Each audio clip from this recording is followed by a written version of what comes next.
esta tarde el honor de compartir con todos ustedes la presentación del poemario Visiones de Monseñor César Augusto Franco Martínez. Y en primer lugar deseo saludarles y expresar nuestro agradecimiento y presencia, la de todos ustedes y la de los miembros del patronato de nuestra fundación. Monseñor César Augusto Franco Martínez nació en Piñuecar, Madrid. Fue ordenado sacerdote el 20 de mayo de 1973. Es doctor en Teología por la Universidad Pontificia de Comillas y diplomado en Ciencias Bíblicas por la Escuela Bíblica y Arqueológica de Jerusalén. En 1996, el Papa Juan Pablo II lo nombra obispo titular de Ursona y auxiliar de Madrid. Y en 2014, el Papa Francisco lo nombra obispo de Segovia. En la Conferencia Episcopal Española ha sido presidente en funciones de la Comisión Episcopal para las Misiones y Cooperación con las Iglesias de enero a marzo de 2023. Es miembro de esta comisión desde marzo de 2020.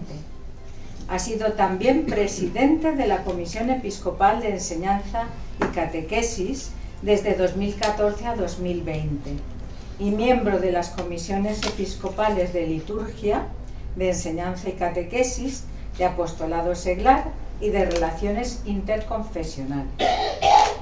Está claro que sus cargos pastorales podríamos hablar largamente porque han sido muchísimos, pero nos vamos a ceñir a sus ámbitos como investigador y autor. En el terreno de la investigación ha participado como profesor del Centro de Estudios de Teología Espiritual en diversas semanas organizadas por dicho centro en Toledo. También ha impartido cursos de Sagrada Escritura en la Universidad Eclesiástica San Dámaso y en la Universidad Complutense de Madrid. Ha participado, invitado por el Consejo Pontificio de la Cultura, en los Congresos Internacionales de Teología de Bogotá y Medellín, en 1999. Además de su tesis doctoral, ha publicado los siguientes libros de investigación bíblica: Eucaristía y Presencia Real, Glosas de San Pablo y Palabras de Jesús, La Pasión de Jesús según San Juan, Pasión de Jesús según San Mateo y Descenso a los infiernos, La Iglesia Naciente, Libros Sagrados y Don de Lenguas. Estos dos últimos en colaboración con José Miguel García Pérez. También ha publicado artículos bíblicos sobre temas relacionados con la filiación cristiana, la vida en el Espíritu y la cristología del Nuevo Testamento, especialmente en la Carta a los Hebreos.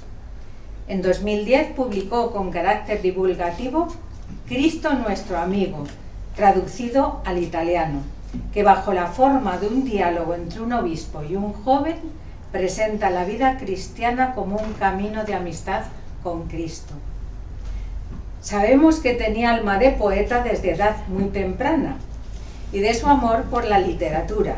De hecho, escribió el prólogo de la obra de Daniel Cota, Donde más amanece, ganadora del 41 Premio Mundial Fernando Rielo de Poesía Mística, pero con el poemario Visiones se ha consagrado como poeta. Monseñor César Franco Martínez ha obtenido el 43 Premio Fernando Rielo de Poesía Mística entre 268 poemarios procedentes de 22 países. Los miembros del jurado, dos de los cuales Isabel Bernardo Fernández, poeta, escritora de varios géneros literarios, ganadora del 34 Premio Mundial de Poesía Mística, y José María López Sevillano, secretario permanente del premio y crítico literario, van a introducirnos en el conocimiento del poemario Visiones, del que afirmó en su fallo el jurado que hay un sereno fluir en camino purificativo hacia la luz que Dios es. Esa luz puede ser la que peregrina con el poeta en su camino guiador o la que proféticamente confía alcanzar en el amanecer definitivo de la parusía. No me dejes ser pasto de la nada, polvo olvidado en el hondón del Hades. mortal despojo del sepulcro cierto. Hiéreme con tu amor, dime verdades y déjame la herida al descubierto, ungida con tu luz enamorada. Al hablar de su libro en la entrega del premio, Monseñor César Franco expresó: el libro ofrece visiones terrenales y celestes que ofrezco a los que, como yo, experimentan que la fe es, a la vez, clara y oscura. Y por su parte, el presidente de la Fundación, Padre Luis Casasus Latorre, en sus palabras señaló que este premio nos ayuda a descubrir a los poetas místicos de hoy. Nuestra sociedad necesita del poeta místico, esa persona que tiene necesidad de elevar la experiencia de Dios a arte. Termino mis palabras felicitando a Monseñor César Franco por haberse hecho con el galardón a través de un libro lleno de fe y de esperanza. Como es tradición en nuestra fundación, tras el acto haremos un brindis de honor para nuestro poeta y sus comentadores, y después tendrán ocasión de que Monseñor César Franco les firme los ejemplares de su libro. Comenzamos dando la palabra a José María López Sevillano, tras el que hablará Isabel Bernardo y concluirá Monseñor César Franco. Pues muchas gracias.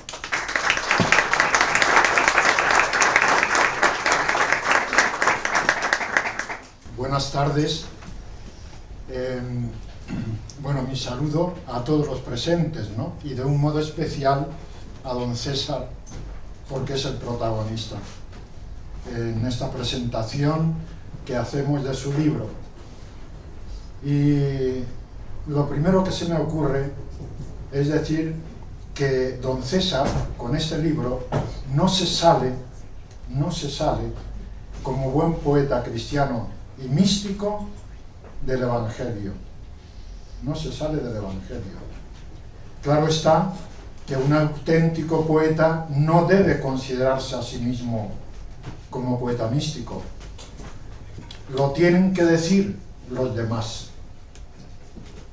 No se sale del Evangelio porque ha entendido que la auténtica poesía nace de la experiencia viva del texto revelado. Afirma Fernando Rielo que el Evangelio contiene el código, la lectura genética de la poesía mística.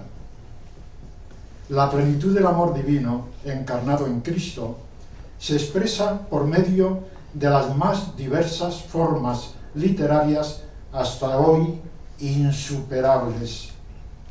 La parábola, síntesis de la comparación y metáfora, la doxología, suprema expresión de alabanza y ensalzamiento, el paradigma, ejemplo de narración que implicita la honda sabiduría del proverbio y la sentencia,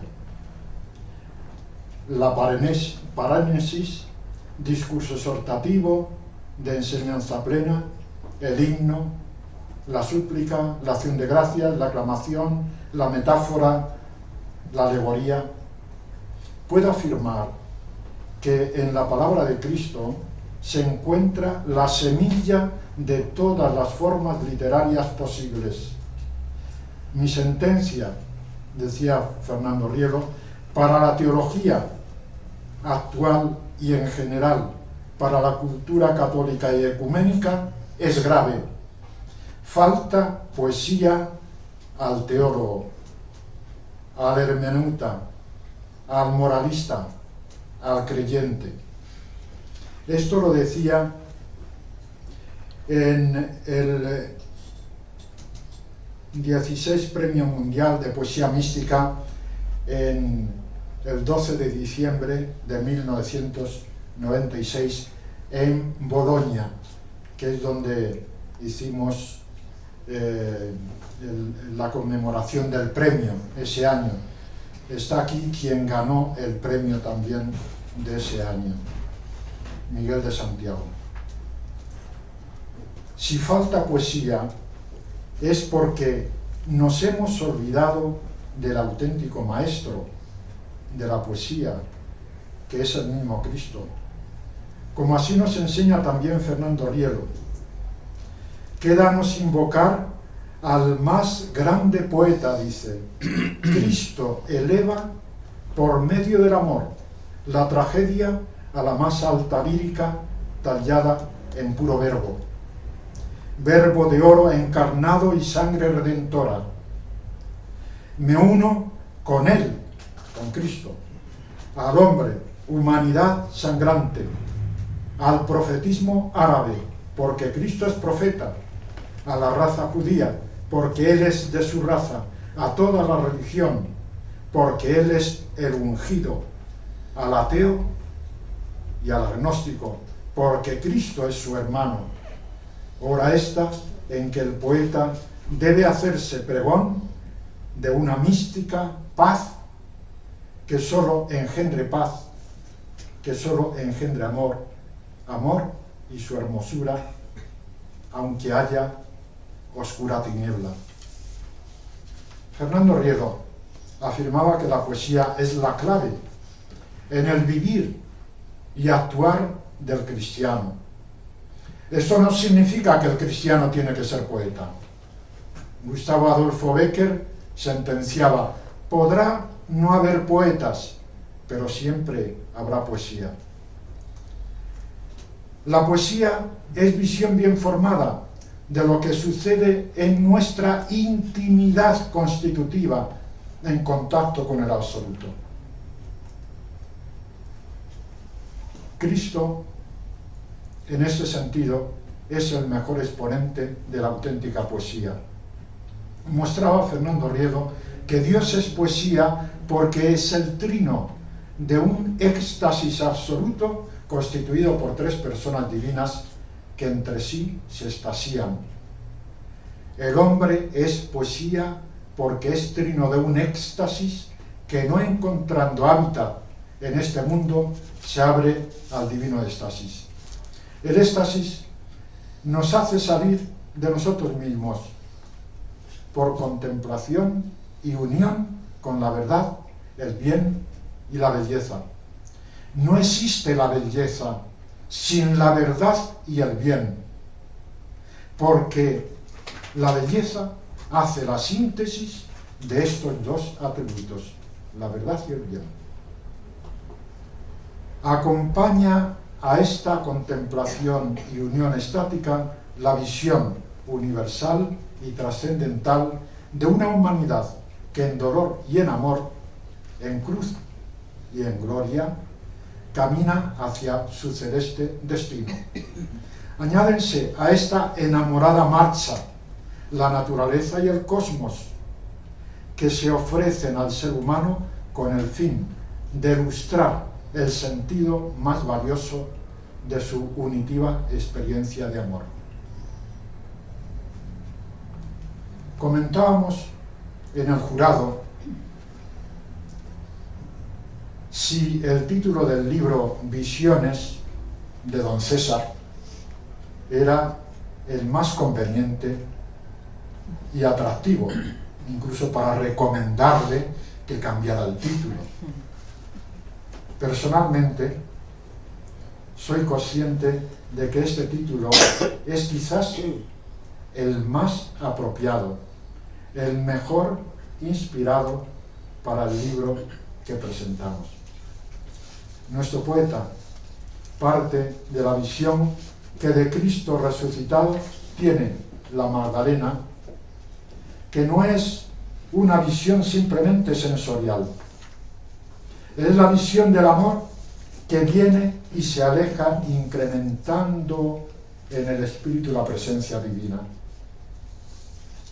Esta visión es asumida por nuestro poeta y es una visión, diríamos, bien formada de la presencia divina, y es una constante de la que se desprenden las variables o visiones que recoge este extraordinario poemario. El poeta da testimonio de ver como Dios ve. ¿No es esto tener la mente de Cristo, los sentimientos de Cristo, o tener la visión de Cristo? Pero ¿Cuál es la visión de Cristo? La voluntad y la gloria del Padre, la redención del mundo, anunciar el Evangelio de la santidad, introducir y hacernos partícipes del reino de los cielos, el perdón y la misericordia divina, la celeste resurrección pasando por la cruz, el dolor del amor en la forma de aquel Cristo que es Dios y barro, como canta el poeta. Está claro que hay que tener la mirada de Cristo con la suplicante herida de amor. Hiéreme con tu amor, dime verdades y déjame la herida al descubierto, ungida con tu luz enamorada, dice el poeta. Hay que pasar por esta purificación hasta llegar al vacío de la soledad y súplica del milagro que llena el espacio con la íntima unión con el amigo. Yo gimo, yo te añoro, Dios mío, llena mi soledad, ven a mi cena, procúrame el milagro que te abra la puerta para ser uno contigo. El yo poético da testimonio de que Dios entra en la pupila de nuestro espíritu y nos da su mirada para que demos testimonio, más allá de las palabras, de ver como Dios ve. ¿Qué ve Dios en el ser humano? El poeta lo dice con algunas metáforas extraordinarias.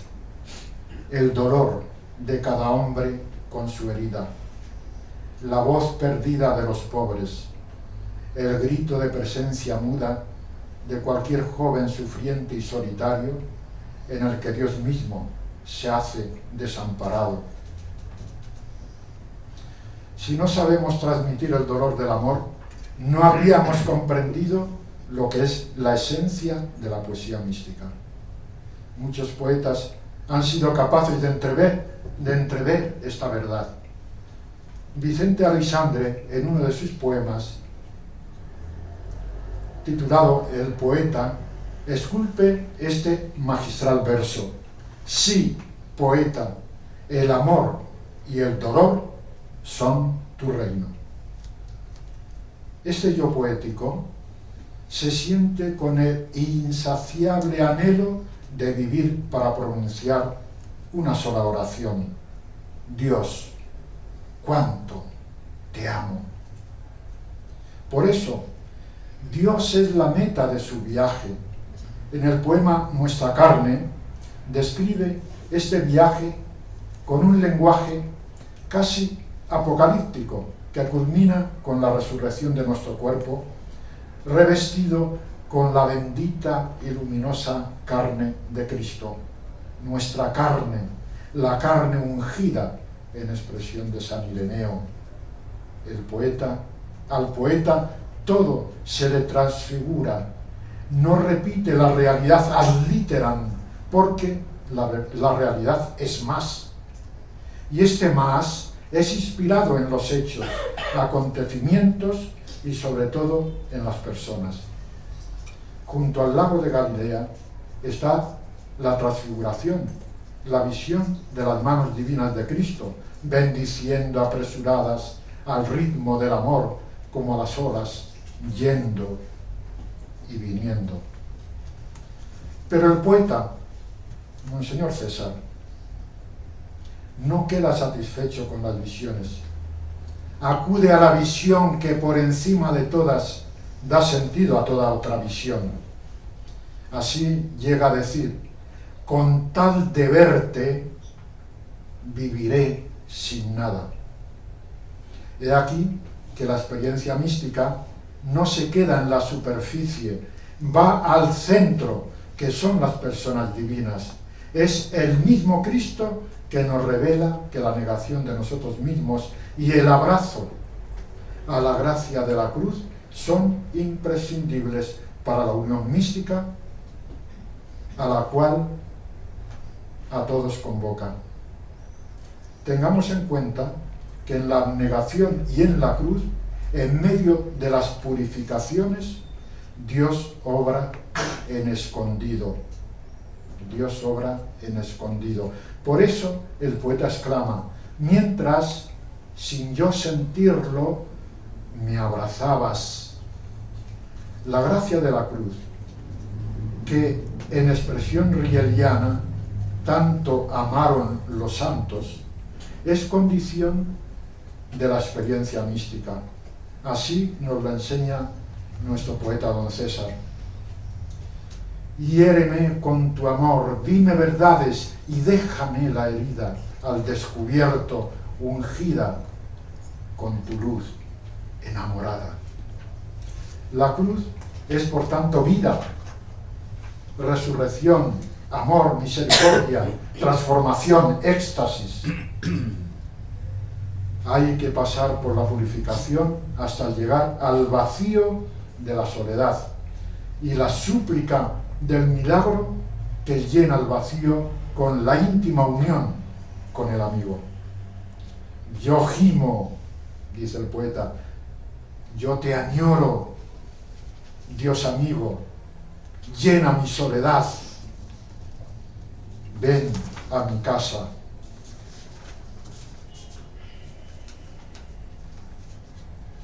Procúrame el milagro que te abra la puerta para ser contigo. La poesía mística es poesía de unión. La poesía en general es un religare incoado con el absoluto. Juan Ramón Jiménez sentenciaba que la poesía es un intento de aproximación a lo absoluto por medio de los símbolos. A su vez, la poesía religiosa es más que un religare incoado, es un religare débil, pero religare. Mientras que la poesía mística es un religare fuerte. Pero, ¿qué se requiere para reconocer la verdadera poesía mística? Es suficiente un ligero soplo de buena voluntad, de religiosa insinuación, para que el lenguaje místico se nos transforme en armonía celeste. Esto es lo que reflexiona acertadamente Jorge Guillén al hablar sobre la poesía mística de San Juan de la Cruz. Dice así: basta saber que el autor está queriendo manifestar otra cosa y que este propósito se basa en una profunda experiencia para que forme como un acompañamiento espiritual, no conceptual. Se insinúa un aire entre los versos que los dota de una trascendencia a la vez humana y divina. Todo queda aureolado y una misteriosa realidad se mantiene en comunicación. Fin de la cita. Exactamente. En la poesía mística hay un origen divino y humano. Así lo expresa con toda naturalidad y sencillez una respuesta espontánea de San Juan de la Cruz al ser preguntado por la Madre Magdalena del Espíritu Santo acerca de la procedencia sobrenatural de las estrofas del cántico. Dice así San Juan de la Cruz: hija, unas veces me las daba Dios y otras las buscaba yo. Este libro de don César nos incita poéticamente a leer el Evangelio y presenciar incluso tiernas escenas marianas, como en la siguiente lira, por ejemplo, con palabras de María al pie de la cruz. Dice: estrellas has cambiado por espinas, de púrpura en tus sienes, Belén tan soñado, ay niño de mis bienes, hoy me nombras mujer, y aquí me tienes. Termino el último poema del libro, La mano de Jesús. Es una síntesis de todo lo que llevamos diciendo, pero no lo voy a leer. Les recomiendo que lo lean despacio y lo hagan suyo, cuando hayan leído también los precedentes poemas del libro. Seguro que todos saldremos mejores después de leer este libro, Visiones de Monseñor César, libro de místico sabor. Muchas gracias.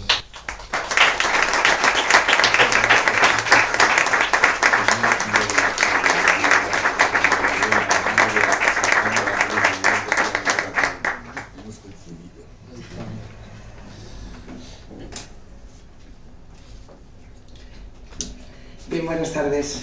Creo que tengo la palabra ya dada. Bueno, un placer, señor secretario del Premio Mundial Fernando Rielo de Poesía Mística, apreciados compañeros y miembros del jurado, queridos amigos todos de la Fundación Fernando Rielo, poeta ganador del 43º Premio Mundial de Poesía Mística Fernando Rielo 2023, Su Excelencia Monseñor César Augusto Franco Martínez. Señoras, señores, es un placer estar aquí con todos ustedes. Buenas tardes. Muy grande es el compromiso cuando un poeta ha de presentar a otro poeta, y más si cabe cuando se trata de un libro de poesía mística. Género donde, como todos los poetas que lo practican saben, se desocultan los más vivos silencios también y las más fecundas soledades de la naturaleza humana en esos caminos que van a Dios. Todo poeta místico se desnuda espiritualmente en sus poemas y en ellos inevitablemente deja lo más vulnerable de sí mismo ante los demás.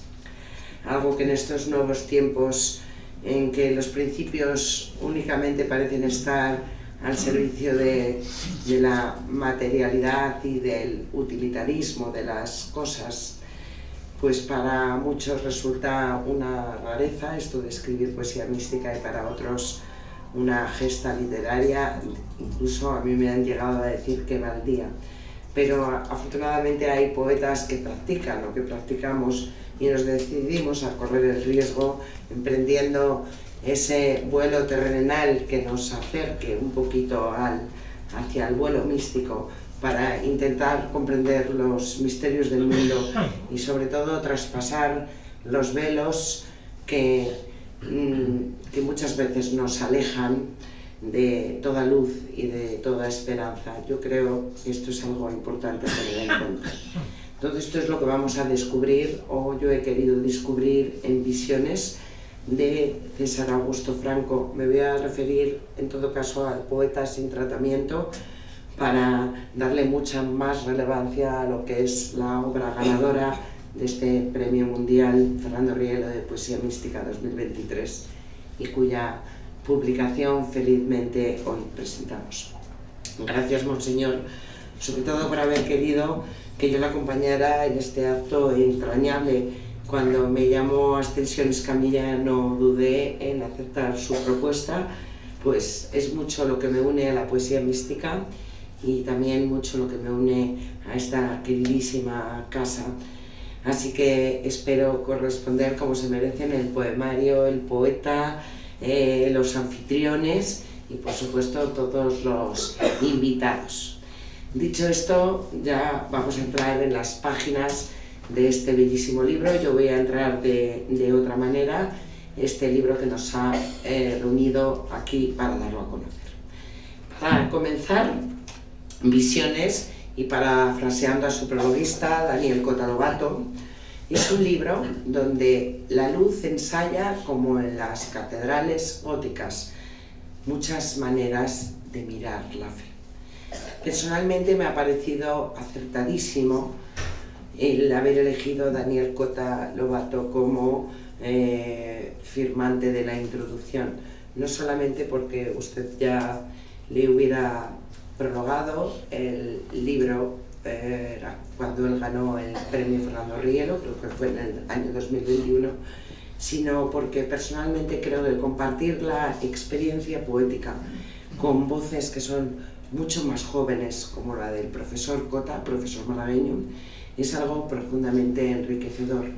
Yo, que participo de muchos grupos de poesía en Salamanca, me encanta convivir con voces poéticas muy diferentes a la mía y sobre todo con otras generaciones. Y sobre todo haber compartido también con Daniel Cota la experiencia espiritual de Dios, compartirla con otras generaciones, repito, más jóvenes, creo que es algo excepcional y fantástico. Creo que es un ejemplo también a tener en cuenta y algo que se puede deducir de este libro, más allá de lo que es la poesía.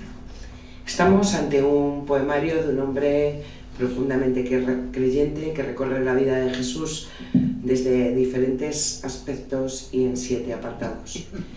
Partiendo de la cita del Apocalipsis 1:11, lo que ves, escríbelo en un libro. El poeta, don César, como sujeto lírico, es decir, como la persona que escribe poesía, decide hacerse presente en todos los hechos que narra, pero no solamente para revivirlos, sino para sentirlos mucho más cerca, para complacer la necesidad del alma y muy especialmente para apuntalar más, si cabe, la fe. Y todo ello con una vitalidad absolutamente sorprendente y una estética admirable, consiguiendo fusionar la experiencia de sus vivencias interiores con el trabajo poético de las composiciones lingüísticas. De ahí que el yo humano y el yo espiritual se hagan un uno indisoluble que igualmente maneja el léxico terrenal que el léxico sobrenaturalizado. Ya lo comentó antes el secretario del premio, en eso coincidimos. Lo fusiona de tal manera que en algunos casos llega a alcanzar el lenguaje casi de lo infinito. Abro comillas, fíjense en estos versos. Te alejas y me abrasas. Si vienes, agonizo y se crece a mi lado tu presencia, sin más contorno que el amor furtivo. Cierro comillas. Fondo y formas están en una superposición poética de gran perfección que traduce el recogimiento interior del sujeto sintiente y además la perseverancia poética del sujeto lírico, sin quiebras en la totalidad del conjunto del poemario. El poeta mayoritariamente se va a expresar, así lo verán, dentro de la métrica del soneto, alguna lira, alguna décima y otros poemas a base de endecasílabos o versos blancos que en todo caso sostienen el buen ritmo y la fluidez de los poemas. Pero además de esto, y sobre todo en lo que se refiere al género místico, él hace hincapié, o yo quiero hacer hincapié, en la belleza de las metáforas, metáforas que vamos a ir encontrando a lo largo de todo el libro e ideas también, ideas que ya lo verán cuando lo lean, sobrepasan cualquier cauce de academicismo formal para alumbrar la verdad, la otra verdad, la de Dios, la necesidad de Dios que tiene el autor. Se advierte que el poeta no ha querido dejar palabras muertas en los poemas, solamente por el mero hecho de escribir poesía, sino que ha querido vivificar cada uno de sus versos, de principio a fin, con esa sed inagotable de quien desea que la zarza ardiente nunca se apague ante los ojos abiertos a la fe. De ahí yo presumo, no sé si será así, don César, que usted haya querido preguntar a Rilke en algún momento del poemario, aquel gran poeta austriaco que siempre anduvo en el camino hacia Dios, dice así: ¿por qué la distracción, amigo Rilke, nos hace ser de todos y de nadie, mientras la noria gira con sus luces? O en otro poema ha querido imaginar incluso a Teresa de Jesús frente a un escéptico, situar allí a esta santa de Ávila, santa de Salamanca, santa tan de todos, que una vez más en su poema se revela como una mujer excepcional, de gran fortaleza humana, de gran fortaleza espiritual, que nunca temió las sombras que la asaltaban por los senderos. Dice don César así, en época de Teresa, lógicamente: me basta solo Dios, no creo en los fantasmas. Es absolutamente mágico y traduce muy bien la personalidad, además, de esta santa tan querida.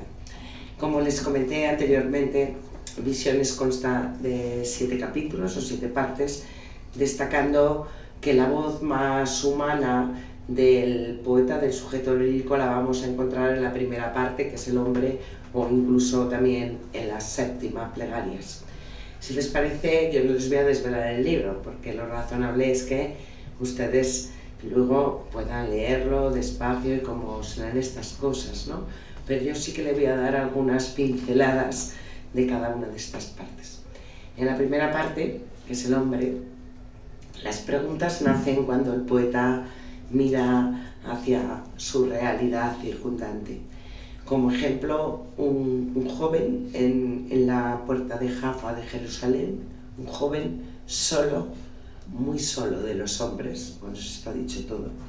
O la soledad de la ciudad de Segovia, que el poeta puede vislumbrar desde el silencio de su cuarto a oscuras, apagada la luz para encender contrastes. Una metáfora maravillosa. Y se encuentra ahí con esa soledad de la ciudad de Segovia, justamente cuando don César reposa el cuerpo de sus tareas como obispo y pone en brega el alma del ser humano, que también es para dolerse, ya lo ha comentado José María, la voz perdida de los pobres, y para compadecer a cada hombre con su herida. Primer apartado del libro, donde también existe un rememorar de los tiempos idos, un salir al encuentro de esa madre de tiernas manos que espantaba sus miedos con canciones al piano, o un grito incluso de gigantesca orfandad ante los que niegan la presencia de Dios. Abro comillas: si Dios no existe, ¿quién secará mis lágrimas, huérfano de respuestas? Pero el poeta, les aseguro, no se va a dejar vencer por todo lo que él va viendo que ha ido cayendo de su propio árbol. Dice así: yo también soy otoño, no quiero que me aplasten en el suelo con mi insaciable anhelo de vivir y me cubra la nieve con su manto. Porque don César, el poeta, tiene la viva esperanza de que Dios va a venir a buscar a los muertos para abrirles los ojos en el día final. Llama la atención, y en esto quiero hacer punto, con qué naturalidad y con cuánta esperanza se aproxima el poeta a la muerte.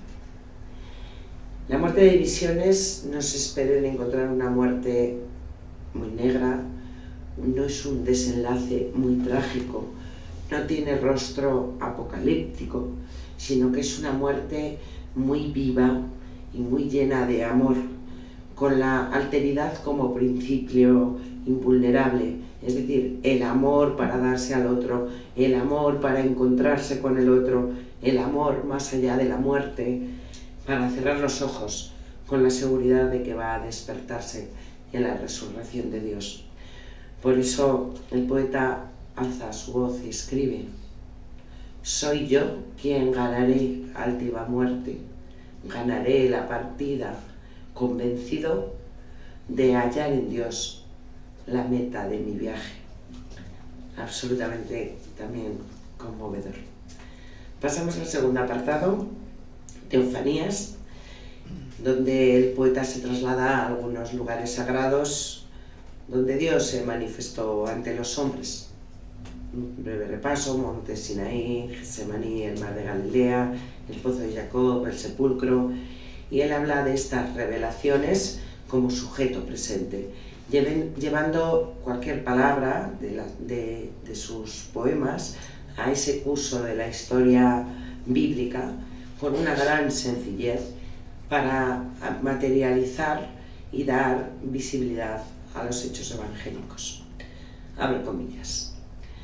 ¿Qué te sucede, zarza incombustible, ramo de espinas que parecen llamas? Cierro comillas. Cabe decir que la zarza es una de las teofanías más divulgadas del Antiguo Testamento. Con tal de verterios celosos son los títulos de la tercera y cuarta parte. Un conjunto de sonetos y algunas décimas de una belleza estética e intimismo maravillosos, donde el poeta se descubre realmente ya como un enamorado de Dios, desposeyéndose de sí mismo y abandonándose al amor divino, a la noche oscura del alma, muy próximo al estilo del gran místico universal, San Juan de la Cruz. Toda expresión en estas dos partes se inflama, toda expresión alza el vuelo hacia lo más inefable de la luz, dentro de un estado profundamente contemplativo, con gran simbolismo y altamente liberador. Fíjense, por ejemplo, en la estampa que dibujan estos versos. Ya se han citado aquí, quiere decir que es que llaman mucho la atención. Hiéreme con tu amor, dime verdades y déjame la herida al descubierto, ungida con tu luz enamorada. O la de estos otros. Tiembla mi carne, sí, cuando pronuncias mi nombre en soledad, solo mi nombre, y me llamas celoso a la espesura. Aquí están verdaderamente las visiones de César Augusto Franco. Yo creo que hubiera sido un error cambiarle el título, porque es cierto que lo estuvimos comentando, pero hubiera sido un error. Necesitábamos leer el libro más veces para darnos cuenta de que teníamos que dejar el título, porque aquí están las visiones que le dan el título. Aquí están también los poemas que más nos acercan al sanjuanismo clásico, donde todo sale tras el amoroso lance para dar a la caza alcance y entrar en unión con lo sagrado. Eso es el auténtico misticismo, aunque sea muy difícil de alcanzar y sean pocos los candidatos a ello. Creo que estos son los dos apartados de mayor hondura mística de todo el corpus del libro. A mí personalmente me han encantado. Y mayormente ahora cuando los he vuelto a leer, es que es increíble cómo van creciendo las lecturas, cómo se van multiplicando y cómo hay cosas que se van grabando verdaderamente en el alma. Bien, pues abandonado ya el gran lance místico, los apartados quinto y sexto van a trasladar al poeta a un pensamiento ya mucho más consciente, mucho más terrenal, es decir, lo devuelven a la tierra y van a tener como protagonistas a María, a los 12 discípulos y algunos espacios de la historia sagrada, dejándose llevar por esa voz que le llama desde toda parte. Algo realmente fantástico, puede ser un retablo en el Santo Sepulcro, la pintura de un museo, etcétera, etcétera.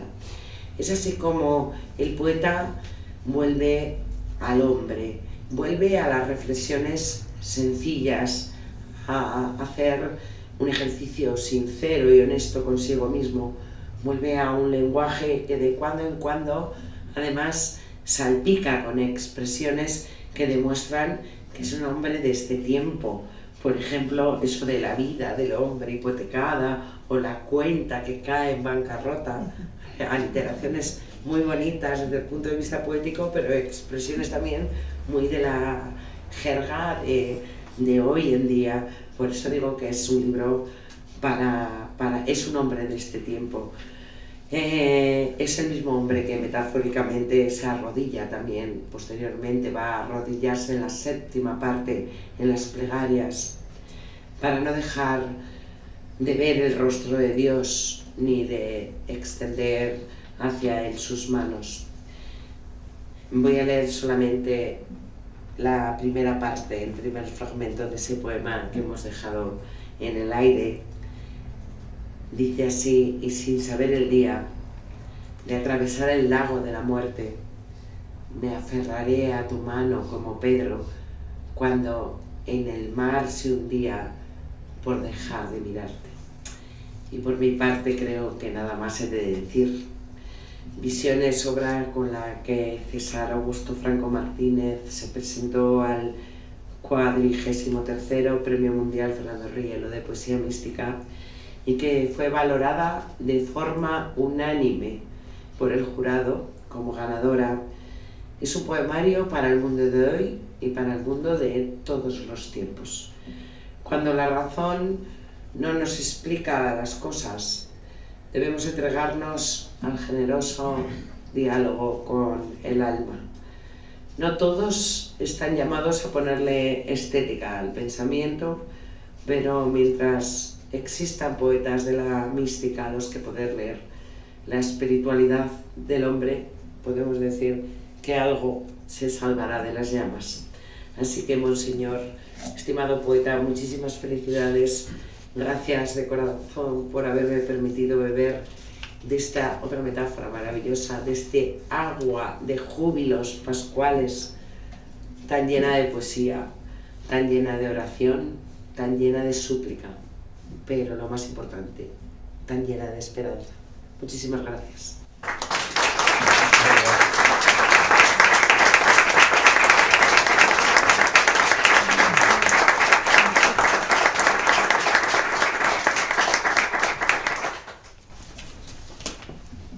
Bueno, la verdad es que después de todo lo que he oído ya, yo no sé qué decir, porque en primer lugar merece la pena escribir poesía para ver cómo otros interpretan lo que uno ha hecho. Por supuesto, lo que acaba de decir don José María y Isabel, nos podemos tutear, ¿no? Sí. No me llames excelencia. Pero había que ponerle también el punto de importancia como lo que tiene. El libro es excelente, ¿no? Lo que acaban de decir coincide perfectamente con parte de mis motivaciones, y hay otras cosas que me las descubren otros cuando leen, ¿no? Y refiriéndome a algunos retos que ha planteado aquí, por ejemplo, lo de Rilke, pues efectivamente en ese poema de Barro yo cito, no literalmente, un texto que me impresionó, la 10ª elegía de Rilke, las elegías el nombre se me olvida, de Duino, elegías de Duino, cuando dice, en una metáfora bellísima, que el hombre está como en una noria dando vueltas porque no vive en su intimidad, en su interioridad, etc., y quiere distraerse. La teoría de la distracción de Rilke, que coincide mucho con la de el divertimento de Pascal, ¿no? Y efectivamente ahí encontré como un enganche para ver que ese hombre que entra en una noria y al final, cuando tiene que salir, hay un cartel que le anuncia que hay una cerveza que se llama No Muerte. Se tiene que enfrentar con el problema más radical de la existencia, que es justamente la muerte, ¿no? O también cuando ha dicho el tercer y cuarto capítulo, que son los esenciales, verdaderamente son los esenciales. Y es más, pensaba haberlos unido en un solo capítulo, pero como yo quería que tuviera 7, por eso del simbolismo de 7, que es el número bíblico por excelencia, lo partí en 2, pero el 3 y el 4 se pueden leer perfectamente como si fueran una sola unidad. Yo nunca he escrito poesía para publicar, jamás. Siempre que he escrito poesía es porque me han empujado. Y como me decía aquí la directora, que yo hablase un poco de mis motivaciones, de la intrahistoria del poemario, etc., pues bueno, descubro algo más en esa desnudez que hace el poeta místico, que pues se desnuda y enseña o muestra sus sentimientos. Pues quiero decir que me ha gustado siempre la poesía, mi atracción a la poesía inculcó mi madre, que era maestra, cuando nos hacía aprender poemas de memoria, que yo no entendía, pero los recitaba, como nos enseñaba ella a recitarlos. Cuando después un profesor, el mejor profesor que he tenido en mi vida, de Biblia, no solamente me enseñó Biblia, sino que me dijo, tienes que leer literatura porque si no, no entenderás la Biblia. Y me dio toda su biblioteca de literatura, me la entregó antes de morir, y al cual le tengo siempre un agradecimiento extraordinario. Y me recordaba una cosa que decía el Papa Benedicto cuando era prefecto de la Congregación de la Fe, que los teólogos que no aman la belleza, el arte, no valen para ser teólogos. Por la sencilla razón de lo que ha dicho antes don José María con tanto acierto, cuando ha presentado a Jesús como el poeta por excelencia, no puede ser de otra manera que el Verbo sea el poeta por excelencia. En el año 1923, un exegeta anglosajón extraordinario que ha estudiado el sustrato arameo de los evangelios, Barney, escribió un libro que se titula La poesía de nuestro Señor, y como subtítulo era Análisis de los recursos de la poesía hebrea en los discursos de Jesús, y analiza cómo, si se analizan con el esquema de lo que es la poética hebrea, la enseñanza, el pensamiento de Cristo, te das cuenta que era un excelente, un extraordinario poeta. Yo nunca he escrito para publicar. Cuando he publicado es porque alguien me lo ha pedido, ¿no? Me han pedido algún libro, algún poeta, pues esto, un prólogo. Aquí está mi amigo Miguel de Santiago, que me invitó a la presentación de su obra poética en la parroquia de la Concepción, y que una vez hizo un elogio porque yo escribí en Alfa y Omega, también porque me lo pidieron cuando era obispo auxiliar de Madrid, pues un poemario de Navidad, y escribí unas cosas que tenía escritas de la Virgen. Me ha dado pudor. Me parece que no soy en este sentido un poeta, porque no he dedicado toda mi vida a la poesía. No podía dedicarla, he dedicado mi vida a Cristo, y es Cristo el que da fundamento a mi vida, a mi existencia y a todo lo que he hecho y hago, ¿no? Naturalmente, al meterme en la Biblia, fue un impacto tan grande que otra de las motivaciones de por qué he escrito y por qué he seguido el Evangelio es porque cuando yo fui a la tierra de Jesús y tuve un profesor de topografía que nos llevaba por la ciudad de Jerusalén, o los viajes que teníamos que hacer, pues era impresionante porque nos decía, por aquí pasó Jesús, besen las piedras. Y entonces todos nos inclinábamos a besar las piedras, a tocar. Por aquí no pasó, esto es falsedad. Entonces nos quedamos, miren ese ciego. Y había un ciego en la puerta de Damasco que vendía escobas, y yo el primer poema que escribí, con intención de luego decir, si algún día reúno aquí cosas sobre Cristo, porque a mí lo que me interesa es Cristo y nada más. Y los hombres, claro, solo faltaba. Pero dije, pues voy a escribir un poema del ciego de Damasco, la puerta del ciego. Y luego un chico epiléptico que andaba por las calles de Jerusalén, a mí me impresionaba muchísimo porque iba dando gritos por las calles, era un espectáculo tremendo. Yo decía, ¿cómo no habrá alguien que le trate, que le cuide, que le lleven a un hospital? Pues eso me inspiró también para hacer un reclamo a Jesús, ven Señor, ven a Jerusalén, libera a este chico, ¿no? El joven epiléptico. Es decir, he escrito a impulsos de lo que veo, por eso lo de visiones, de lo que veo que Cristo ha visto, de lo que han visto los que le tocaron, por eso hay un capítulo dedicado a los apóstoles, porque se definen como los que han visto, tocado y palpado al Verbo de la vida, y de lo que yo quisiera ver y no veo.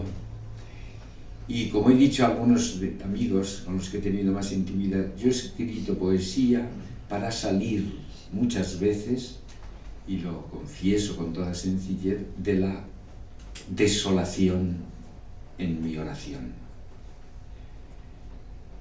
Cuando yo me he encontrado desolado en la oración y con ganas, como decía Santa Teresa, de que pase el tiempo y para marcharme a hacer otras cosas, entonces he escrito porque me ha sacado de la desolación. Tiene ese poder purificador la poesía. Dice Santa Teresa que ella prefería la oración seca y desolada porque de ella salía humilde, Mientras que cuando tenía la oración con muchas consolaciones y con elevaciones, etc., la hacía orgullosa.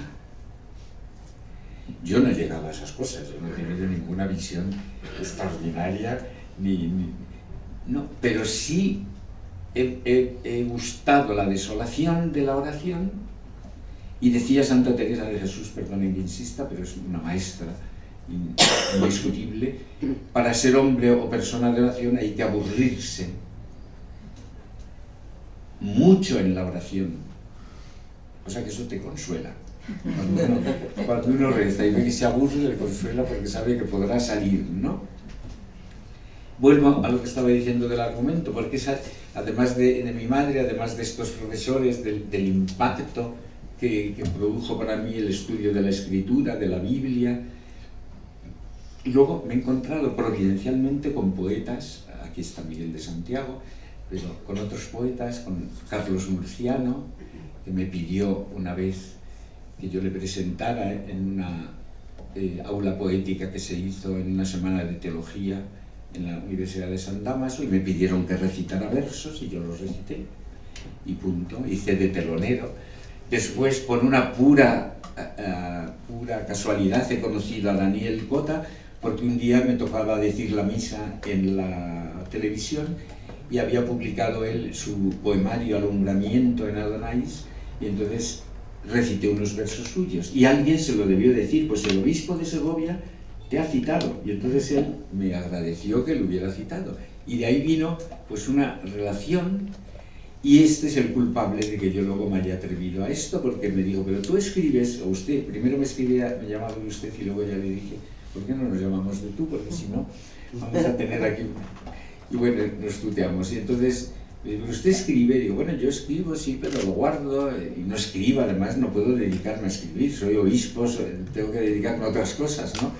Y entonces nos intercambiamos cosas. Y fue él el que me dijo: esto tú tienes que publicar. Y la única forma de que lo publiques, porque, bueno, digo, pues voy a preguntar a ver si en algún sitio me lo publica. No, te tienes que presentar, preséntate a Fernando Rielo. Y eso fue. Así lo gané, por culpa de don Daniel Cota.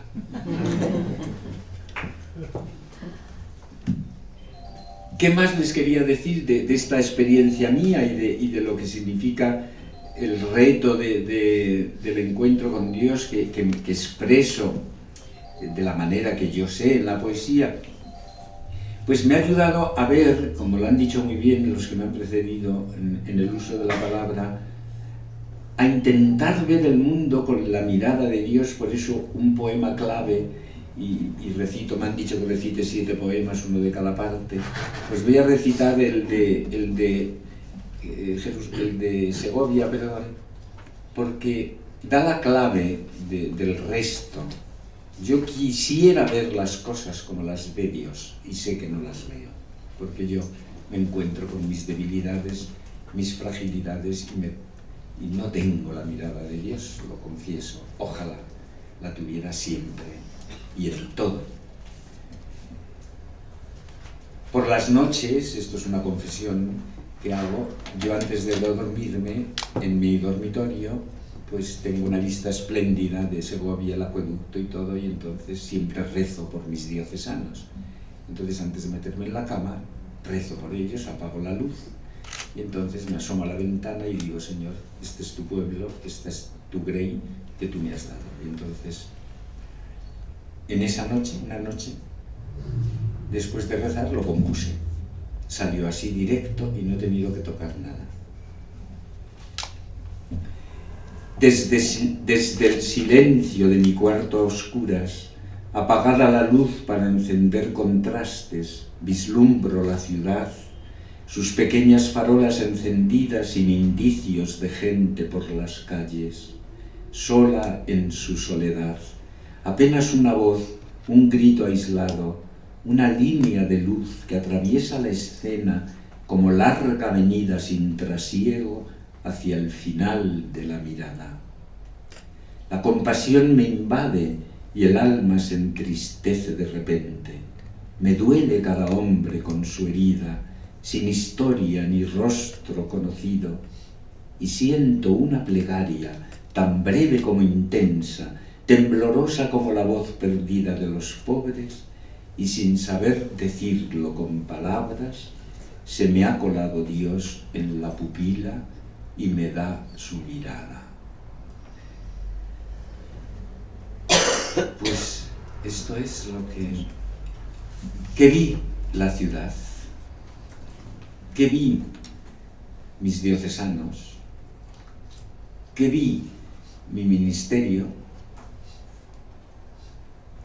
y entonces pues recé.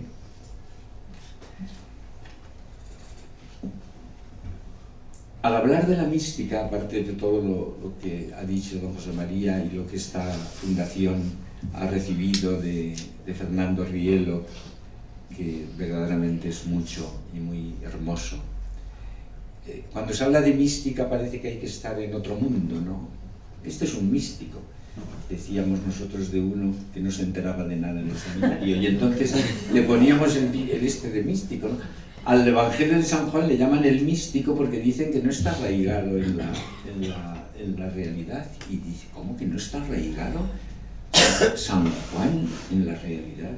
Pero ¿quién lo ha leído y puede decir esto, ¿no? Se tiene la idea de la mística como algo apartado de lo real, y lo místico es esto que toco, el pan que toco, el pobre ese que está en la puerta. Es mi vida, es mi carne, es los garbanzos que decía San Juan de la Cruz. Dice, qué criaturas tan adorables para ser manoseadas y no que te manoseen a ti, decía San Juan de la Cruz, ¿no? Bueno, pues es que leí una cosa que la tengo aquí porque me gusta citarla, creo que lo cité el día que me entregaron el premio, de José Ortega y Gasset, porque se encontró una vez en el Ateneo de Madrid con un señor al que él llama chabacano de modo indirecto, porque dice semejante chabacanería, porque él dijo que había, gracias a Dios, nacido sin el prejuicio de lo religioso.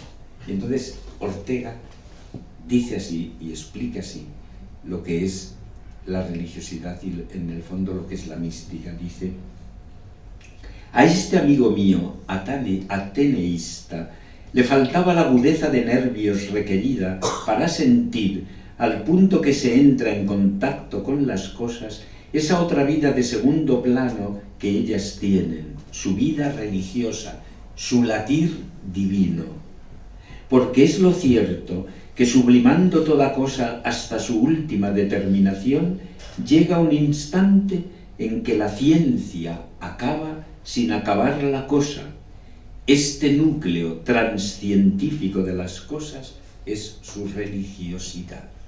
Está magistralmente expresado. Y eso que Ortega no escribió mucho de cuestiones del alma, fue muy parco, pero las pocas cosas que escribió así de manera directa son extraordinariamente luminosas. Entonces, yo he visto en la persona de Jesús la unión entre la trascendencia del Dios, que era innombrable, que no se podía nombrar, y nuestro barro, nuestra carne, nuestra pobreza, que están unidas ahí en la persona misma de Cristo, que ha pasado por la muerte y ha sido sepultado, y su carne ha sido glorificada. Y decía San Ireneo de Lyon que la gloria del hombre de Dios es que el hombre viva, y la vida del hombre es la visión de Dios.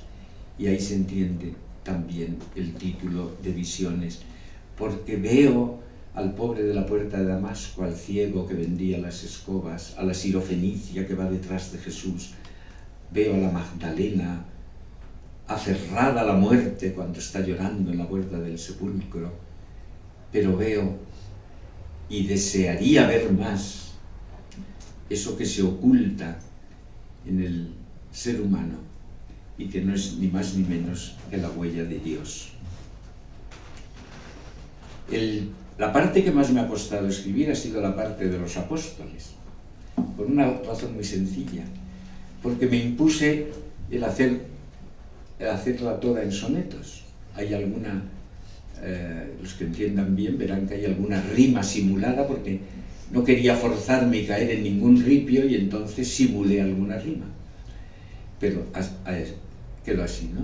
¿Por qué me costó? Porque de los apóstoles tenemos muy poco, sabemos muy poco. Entonces me tenía que agarrar alguna frase, alguna expresión, ¿no?, que me diera luz para esas intervenciones de los apóstoles que aparecen en el Evangelio y que Jesús, con mucha ironía, replica, ¿no?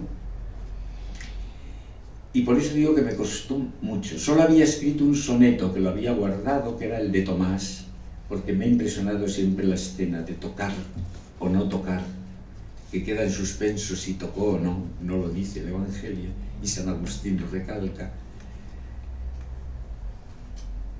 Y ese le tenía guardado, y entonces, como ese ya le tenía, digo, bueno, pues me voy a animar y escribo los otros. Pero voy a leer el de Judas Tadeo, porque aparece fundamentalmente el verbo ver. 102.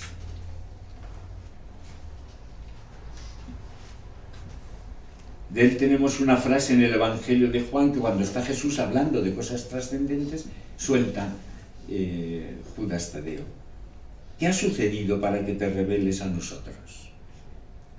Te pregunto. Y este es el soneto. ¿Has visto a Dios sentarse con amigos y quitarse su manto de maestro, lavar los pies como un esclavo diestro en presencia de siervos y testigos? ¿Has visto el pan molido de los trigos transustanciarse en sacramento vuestro? ¿Has rezado con él el Padre Nuestro y sufrido los lances enemigos? ¿Qué te queda por ver, Judas Tadeo, magnánimo de nombre y de favores, que no asimilas lo que has vivido? Si Dios se ha revelado sin rodeo y te ha llenado el alma de fervores, ¿a qué preguntas ya qué ha sucedido?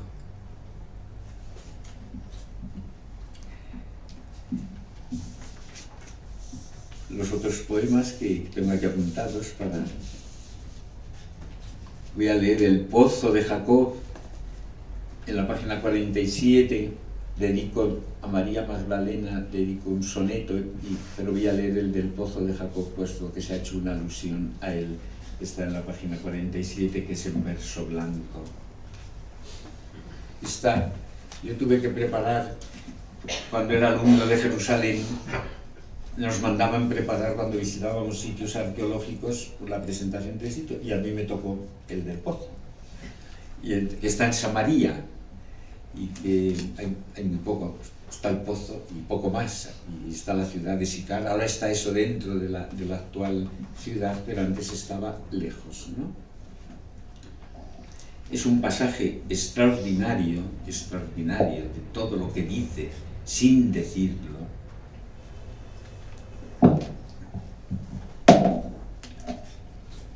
Y este es el poema.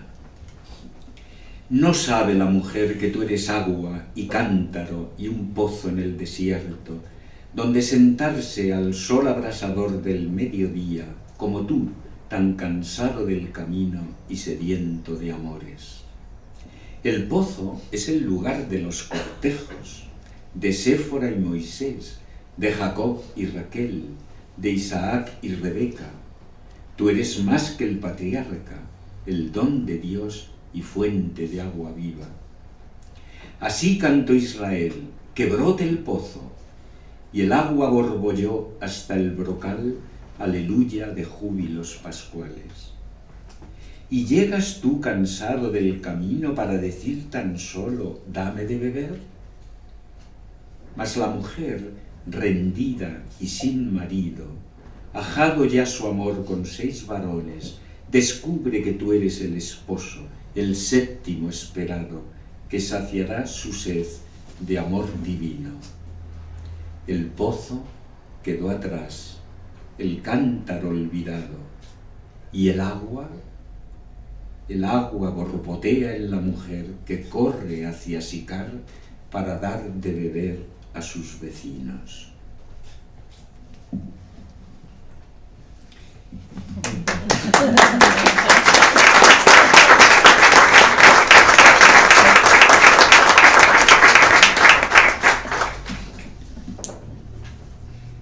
Este es de la parte tercera, que es ciertamente la parte más, en este sentido del que estamos hablando y que han hablado, más mística, porque revela más mis sentimientos profundos en relación a Cristo, y se titula A mi lado, es un soneto. Tú pronuncias mi nombre y amanece, me despierta tu voz, estás conmigo, te sientas a mi vera, sin abrigo, ni prisas, ni limosna, y atardece. A la puesta del sol tu amor se crece y me lavas los pies, cual viejo amigo que recrea sus gestos. Voy contigo a la cena de Dios, y ya anochece. Como un pobre encogido por el frío que silencia su queja y su reproche, te acuestas a mi lado sin espacio y vigilas mis sueños en la noche en busca de mi amor sin desvarío, mientras el día llega muy despacio.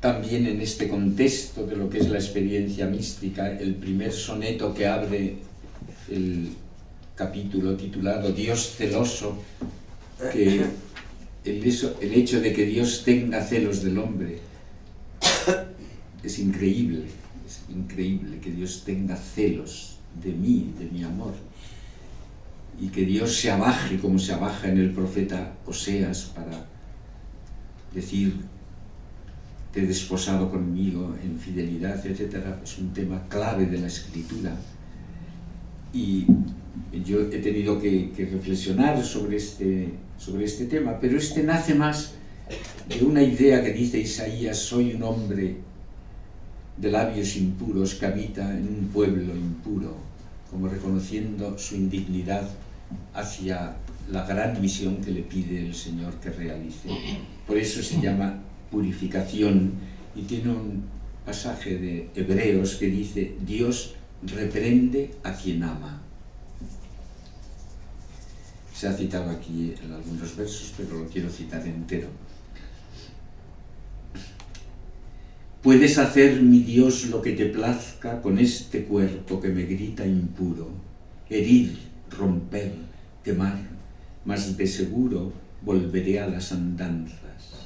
Que me nazca la luz, el fuego vivo, que renazca y abrase mi pecado, lado oscuro del yo desobediente e inmaduro, esquivo del amor que te complazca. No me dejes ser pasto de la nada, polvo olvidado en el hondón del Hades, mortal despojo del sepulcro cierto.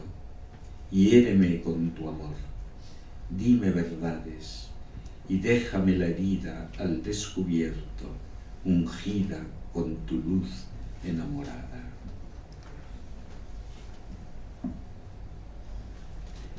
De María,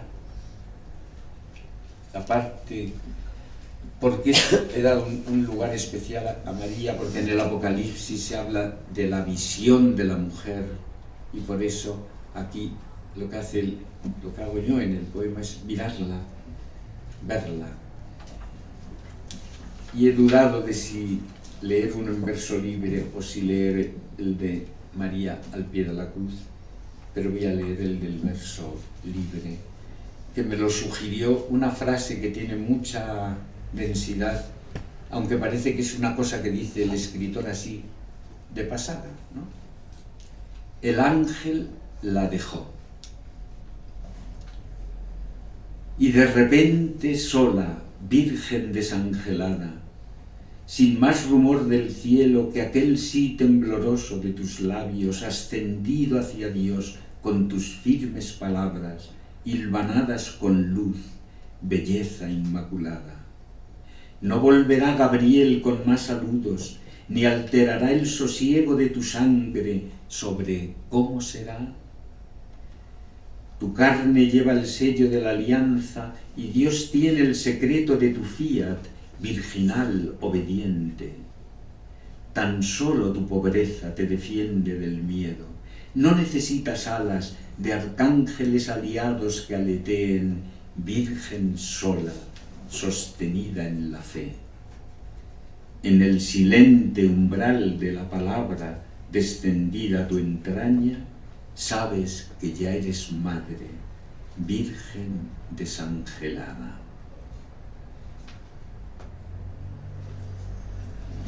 Y por último, del capítulo último, que se titula Plegarias, porque han nacido, naturalmente, poéticamente, pero han nacido como plegarias, oraciones, pues dudo entre leer una que muestra el combate con Dios, que me remite a mi experiencia personal cuando luchas con Dios, cuando le preguntas, es tu rostro, o la de alabanza.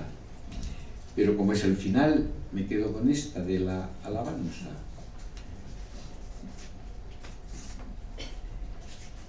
Déjame bendecirte con palabras de fuego y subir hasta el pecho donde tu herida mana para besar tu carne rasgada por azotes. Déjame que te cure con bálsamo de flores y que mis ojos lloren el crisma del dolor. Déjame que te adore hundido yo en el polvo y oculte mis pecados en tus llagas de gracia. Deja que por fin muera de gozo en tus entrañas y me sepulte entero sin más lienzo que el agua de tu perdón inmenso y florezca en la tierra. Déjame que renazca en tus manos divinas de creador y artífice y duerma en tus rodillas mientras cantas canciones que te enseñó tu madre y despierte en la aurora del día sin ocaso. Déjame que te ame hasta morir de dicha y corone tu frente desgarrada de espinas con besos de mis labios.